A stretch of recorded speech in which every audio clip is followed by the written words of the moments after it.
Koldar stood before the council of the Galactic Empire, his three hearts pounding in a rhythm of frustration.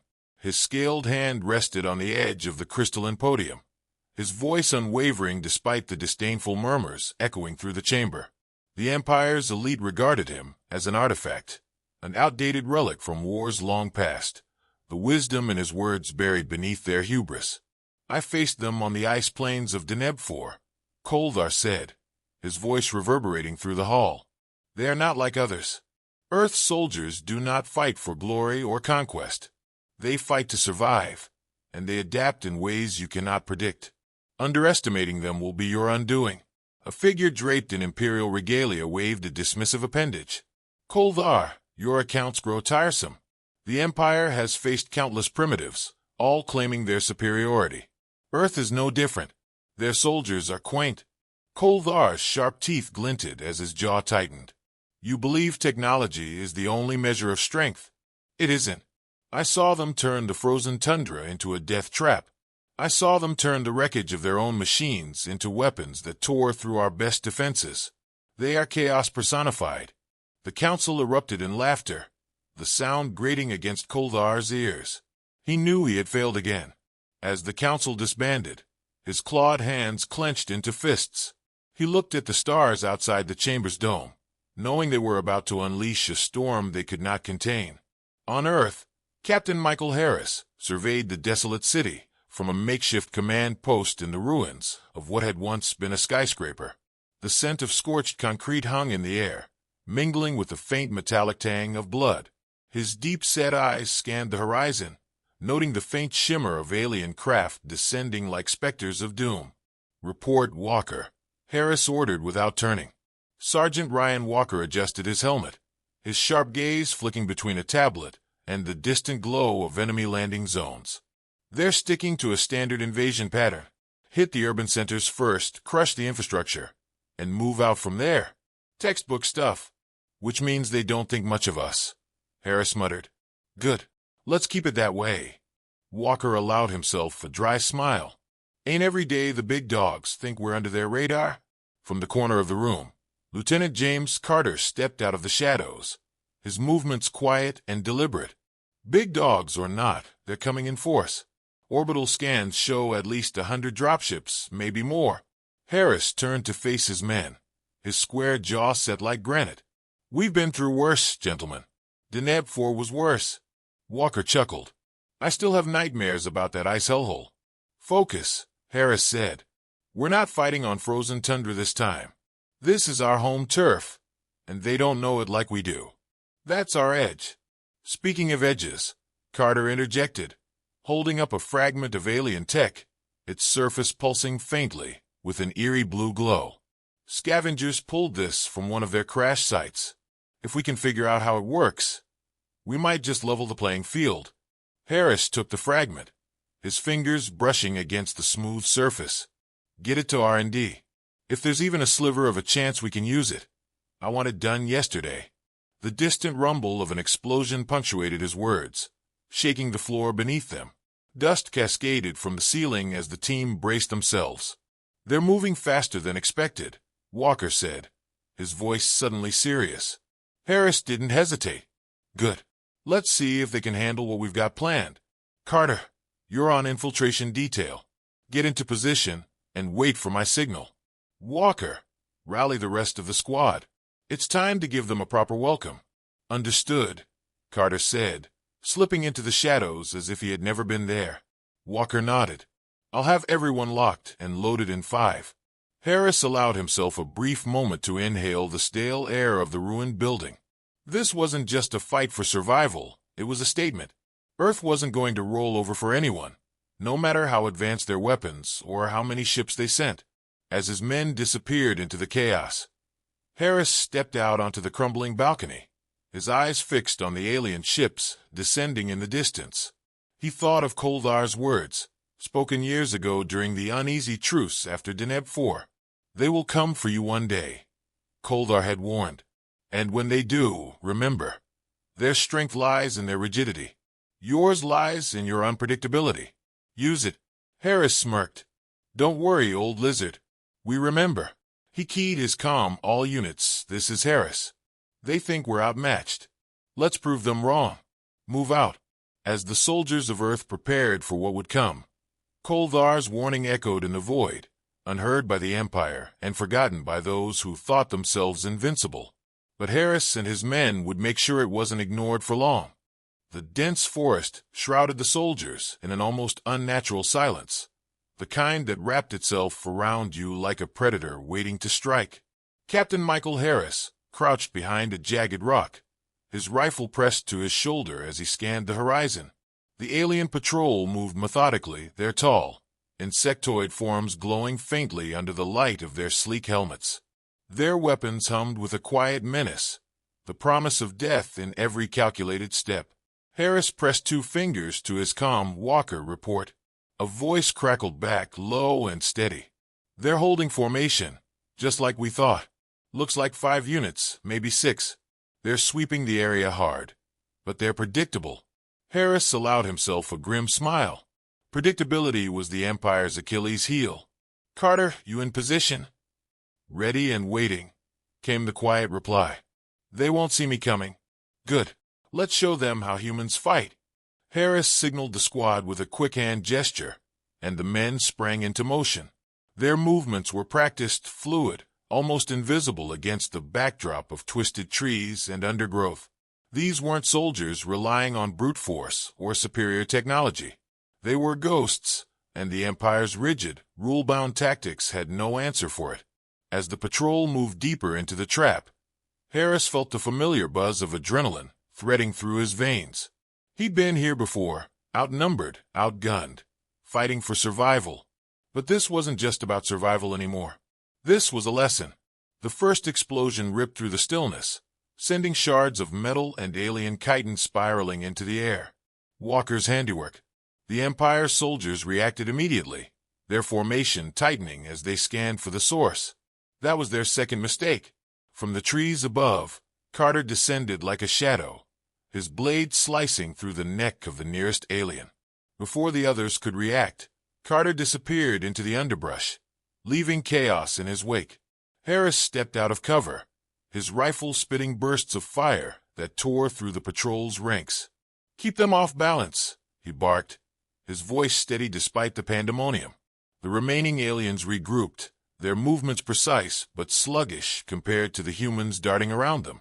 They fired their plasma weapons, the searing bolts lighting up the forest, but they hit nothing but air. Walker emerged from behind a tree, his sniper rifle silent and deadly. Each shot found its mark. The blue glow of the aliens' helmets extinguished one by one. Within minutes, the patrol was nothing but smoldering wreckage and broken bodies. "Clear," Harris said, scanning the area one last time before lowering his weapon. Walker joined him, wiping dirt from his face. "Not bad for primitives, huh?" Harris chuckled, the sound hollow. "Don't get cocky. This was just a scouting party. The real fight's coming, and it's going to be ugly." Carter appeared beside them, his face unreadable. "They're learning, though. Their reaction time was faster than last time. If they adapt too much, we're in trouble.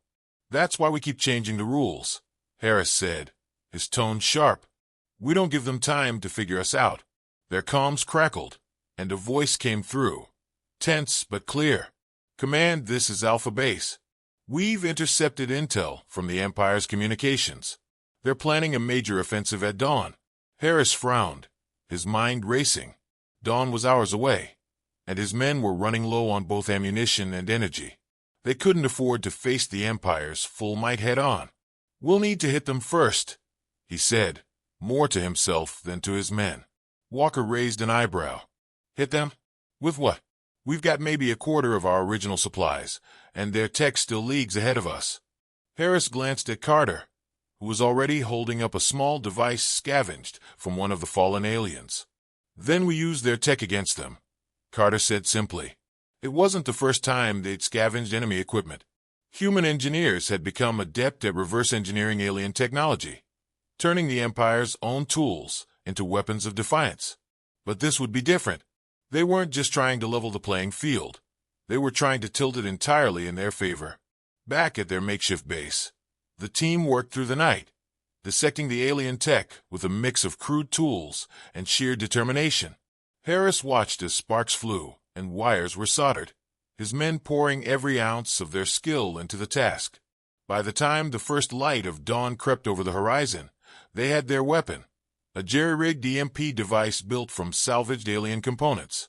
It wasn't elegant, and it might only work once, but it was their best shot. As the Empire's forces began their advance, the humans were already in position. The open plain stretched before them, a perfect kill zone.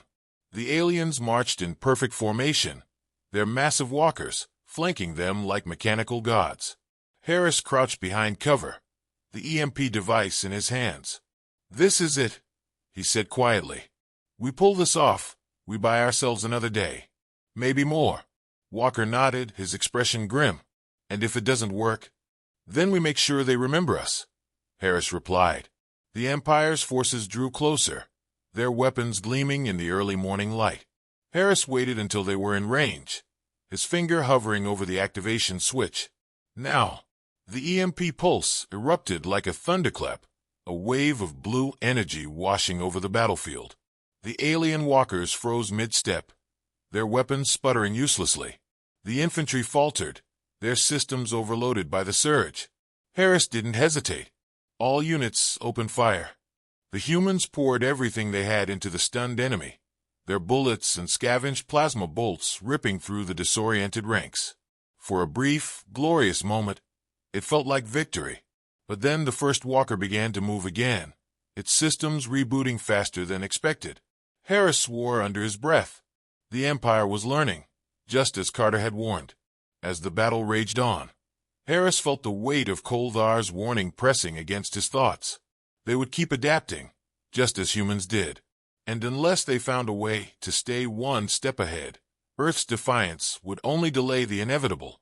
The control room of the Empire's orbital command station gleamed with sterile precision, its walls lined with pulsating alien circuitry. Admiral Vekvar loomed at the central console, his multifaceted eyes scanning streams of data projected into the air. Reports of the humans' resistance were pouring in, each more baffling than the last. They dismantled an entire regiment with improvised explosives and scavenged weapons, Vekvar hissed, his frustration evident. Primitive fools playing at war. A younger officer approached, his posture stiff with unease. "Admiral, their tactics are unconventional. Our ground units report erratic patterns and devastating ambushes. They fight like no species we've encountered before. They fight like vermin," Vekvar snapped. "And vermin are exterminated with overwhelming force.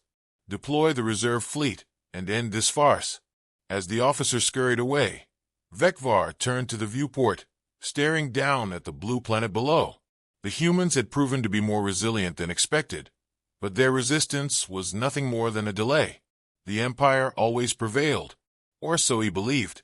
Miles below, Captain Michael Harris and his team emerged from the shadows of a ruined industrial complex, their faces streaked with grime and exhaustion. The night's battle had been brutal, and the cost had been high, but they'd bought themselves time, enough, they hoped, to strike at the Empire's heart. Harris checked his watch, his jaw tight. "Carter, you got the codes." Lieutenant James Carter held up a data chip, its edges still scorched from the raid that had claimed it. "They'll get us inside. After that, it's on us." Sergeant Ryan Walker adjusted his rifle, his face set in grim determination. "And by U.S., you mean us three against an entire orbital station packed with aliens. Great odds." Harris smirked faintly. "Better odds than Deneb 4. Walker grunted but didn't argue. They all knew the mission was a long shot, but it was the only shot they had. The Empire's command station controlled the fleet's operations. Disable it, and the invasion would falter. The team boarded a stolen alien shuttle, its sleek design a stark contrast to the rough, battle-worn soldiers inside. Carter took the pilot's seat, his hands moving deftly over the unfamiliar controls. The ship hummed to life, lifting off with a smoothness that belied the danger of their mission. As they ascended through the atmosphere, Harris keyed his comm. "Command, this is Harris. We're en route to the station. If we don't make it back..." He paused, the weight of his words sinking in. "You know what to do." The voice on the other end was steady. Understood. Good luck, Captain. The shuttle approached the command station, its forged identification codes slipping past the Empire's automated defenses. Inside, the station buzzed with activity, its crew oblivious to the silent invader docking in one of its maintenance bays. Harris, Carter, and Walker disembarked, moving like shadows through the labyrinthine corridors. Carter led the way, his memory of the stolen schematics guiding them toward the control core. They encountered few guards, an oversight born of the Empire's arrogance, but each one was dispatched swiftly and silently. As they neared the core, a massive, circular chamber pulsing with energy, Harris held up a fist, signaling a halt. "This is it," he whispered. "Walker, cover the entrance. Carter, you're with me." The control core was a masterpiece of alien engineering, its central console floating above a pit of cascading energy streams. Carter moved to the console, plugging in the data chip and beginning the override sequence. "Give me 5 minutes," he said, his voice calm but focused. Harris nodded and took up a defensive position. Time stretched, each second an eternity, as the faint hum of the station surrounded them. Walker's voice came over the comm, tight with urgency. "Company's coming. 2 squads, maybe 3. They're heading your way." "We'll hold them," Harris replied, his grip tightening on his rifle. "Just keep them off Carter." The first squad burst into the chamber, their plasma rifles blazing. Harris opened fire, his shots precise and unyielding. The aliens moved in perfect formation, their discipline a stark contrast to the chaotic brutality of the humans' response. Walker's sniper fire echoed down the corridor, picking off targets with lethal efficiency. Still, the aliens pressed forward, their numbers threatening to overwhelm. Harris gritted his teeth, his movements sharp and deliberate as he fought to keep them at bay. "Carter's status," he called over the din. "Almost there," Carter replied, sweat beading on his forehead as he worked. "Just hold them a little longer." Another wave of aliens stormed in, and Harris felt the weight of exhaustion dragging at his limbs. He didn't let it show. They couldn't afford hesitation. Finally, Carter's voice broke through the chaos. "Got it. Core's disabled. Fleet coordination is down." The energy streams around the console sputtered and died, the station systems collapsing in a cascade of failures. Harris didn't hesitate. "Fall back. We're done here." The team retreated through the corridors, fighting every step of the way. By the time they reached the shuttle, their ammunition was nearly gone, and Walker was limping from a plasma burn. But they were alive. As the shuttle tore away from the station, explosions rippled across its surface. Carter had set the core to overload, ensuring the station's destruction. The team watched in grim satisfaction as the Empire's command hub disintegrated into a fireball. On the planet below, the invading fleet faltered, its coordination shattered. Human forces seized the opportunity, launching counterattacks that drove the Empire into disarray. Back on the shuttle, Harris leaned back in his seat, his eyes heavy with exhaustion. "It's not over," he said quietly. "They'll come back, but next time, they'll know what they're dealing with." Walker grinned through the pain. "Yeah, they'll know not to mess with Earth." Carter chuckled, his voice weary but triumphant. "And if they forget, we'll remind them." As the shuttle descended toward the battered planet, Harris looked out at the horizon, the fires of battle still burning in the distance. They had won the day, but the war was far from over, and Earth soldiers would be ready.